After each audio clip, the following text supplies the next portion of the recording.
अमेरिकी इतिहास में सबसे बड़ी सियासी वापसी करते हुए डोनाल्ड ट्रंप दूसरी बार राष्ट्रपति बने हैं। अमेरिका के इतिहास में 131 साल बाद ऐसा हुआ है कि कोई राष्ट्रपति एक चुनाव हारने के बाद में दोबारा राष्ट्रपति पद के लिए चुना गया हो। 1893 में ग्रोवर क्लीवलैंड पहले ऐसे प्रेसिडेंट थे जो कि एक चुनाव हारने के बाद में दूसरी बार चुनाव जीते थे, और दूसरे डोनाल्ड ट्रंप हैं जो कि अमेरिकी इतिहास के सबसे उम्रदराज और सजा याफ्ता राष्ट्रपति हैं। सजा याफ्ता इसलिए क्योंकि 26 जनवरी 2025 को डोनाल्ड ट्रंप पर हज मनी केस में सजा सुनाने का ऐलान किया गया था, जो कि 20 जनवरी को डोनाल्ड ट्रंप राष्ट्रपति पद की शपथ लेकर अपनी पावर का इस्तेमाल कर सजा को खत्म कर देंगे। इसी तरीके से आज हम देखने वाले हैं कि अमेरिका में राष्ट्रपति पद के लिए चुनाव प्रक्रिया क्या होती है।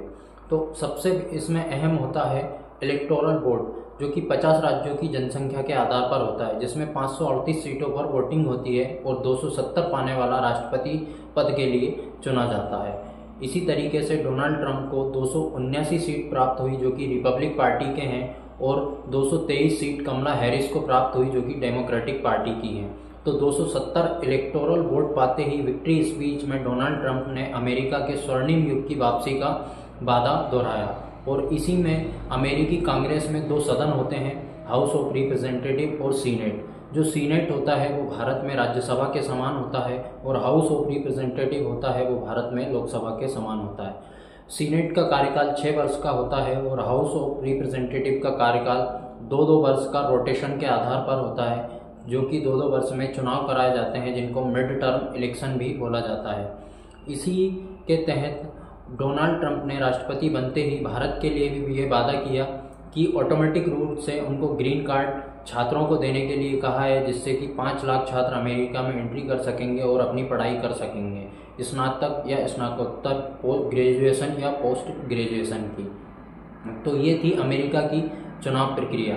और इसमें एक और होता है इलेक्टोरल कॉलेज, जो कि एक बॉडी है जो कि जनता के वोट से बनती है। जनता अपने वोट से अधिकारियों के समूह को चुनती है, और अधिकारी का जो समूह होता है वो राष्ट्रपति को चुनता है। यही प्रक्रिया उपराष्ट्रपति पद के लिए भी होती है।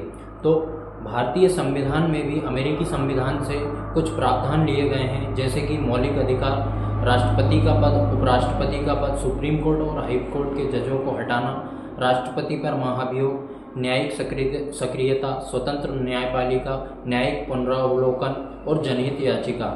ऐसे प्रावधान अमेरिकी संविधान से भारतीय संविधान में लिए गए हैं। ये थी आज की वीडियो अच्छी लगी हो तो लाइक शेयर जरूर करें। Thank you.